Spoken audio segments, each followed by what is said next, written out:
त्या मंगळवारी मी बागेत प्रवेश केला आणि माझी पावलं आपोआप गाण्याच्या सुरांच्या दिशेने वळली. ज्येष्ठ नागरिकांचा एक मोठा कळप एका छताखाली बसून सुंदर कार्यक्रमाचा आस्वाद घेत होता. मी मंत्रमुग्ध होऊन तिथेच उभी राहिले. त्या माउथ ऑर्गनच्या सुरात इतकी जादू होती की तिथून हलावसच वाटत नव्हतं. माझ्या सोबत आलेल्या माझ्या सासूबाई आणि माझा पुतण्या बागेत खेळत होते आणि मी मात्र त्या यंग ओल्ड ग्रुपमध्ये जणू एकजीव होऊन गेली होते. तारक मेहता का उलटा चष्मा मधल्या बापूजींचा जसा यंग ओल्ड ग्रुप असतो, म्हणजेच old in age and young at heart, तसंच काहीसं हे सगळं वाटत होतं. म्हणून मीही या ज्येष्ठ नागरिकांच्या ग्रुपला मनोमन तेच नाव दिलं. खरं तर मी खूप लाजरी आहे. कुणाच्या प्रायव्हसीला धक्का देणाऱ्यातली मी नाही. पण त्या क्षणी का कोण जाणे मी अगदी बिनधास्तपणे त्यांचे व्हिडिओज काढत गाण्यांचा आनंद घेत बराच वेळ तिथे उभी राहिले आणि मनाशी ठरवलं या ग्रुपबद्दल अधिक जाणून घ्यायचंच आणि ह्या यंग ओल्ड बॉईजच्या संमतीनेच ह्या सुंदर क्षणाचा व्हिडिओ बनवायचा. आता हे ऐका, किती सुंदर माउथ ऑर्गन वाजवत आहेत हे काका.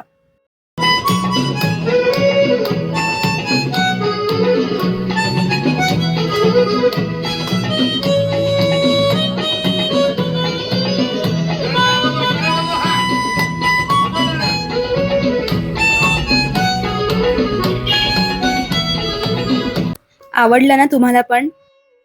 काही वेळात माउथ ऑर्गनचा कार्यक्रम संपला. आयुष्याच्या सेकंड इनिंगमध्ये कलाकार मंडळी आपली कला जपत इतक्या उत्साहाने जगताना पाहून माझं मन अगदी ताजतवानं झालं.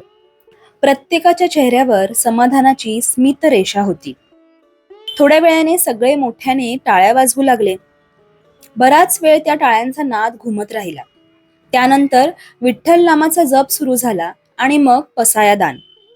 मोठ्या बोर्डवर पसायादान लिहिलं होतं. माझं अर्धच पाठ असल्याने मीही बोर्डकडे पाहत त्यांच्यासोबत म्हणायला सुरुवात केली. त्या क्षणी तिथे एक वेगळीच ऊर्जा निर्माण झाली होती. शिस्त, एकोप्याची भावना आणि मनापासूनचा सहभाग, हे सगळं अनुभवताना मला जाणवलं की मीही त्या ऊर्जेचा एक भाग झाले आहे. जसा माणसांचा ओघ कमी झाला तसं माझं कुतूहल वाढलं.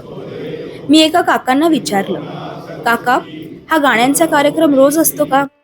ते हसून म्हणाले, नाही, दर मंगळवारी गेस्ट परफॉर्मर असतो आणि नंतर आम्ही आमची गाणी गायला सुरुवात करतो. बाकी रोज आम्ही 1 तास भेटतो. मी त्या काकांना विचारलं, मला तुमच्या ह्या ग्रुपबद्दल यूट्यूबवर एक व्हिडिओ बनवायचा आहे. चालेल का तुम्हाला बनवला तर? त्यांनी अध्यक्ष काकांकडे बोट दाखवलं.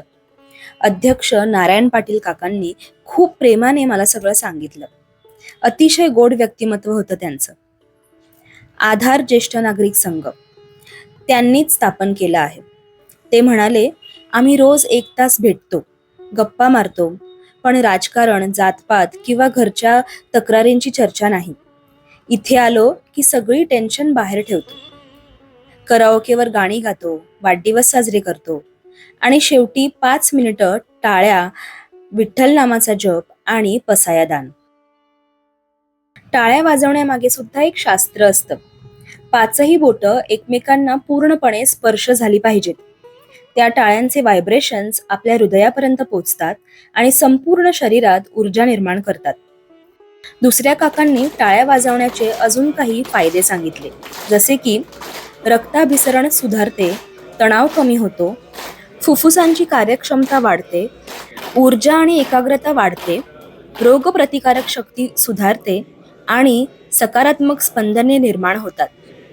विठ्ठल नाम जपामागे ही एक शास्त्र आहे. विठ्ठल या नामाचा उच्चार करताना जिभेचा, घशाचा आणि श्वासाचा एक विशिष्ट कंपन तयार होतो. त्या कंपनांचा परिणाम आपल्या मनावर आणि मेंदूवर सकारात्मक होतो.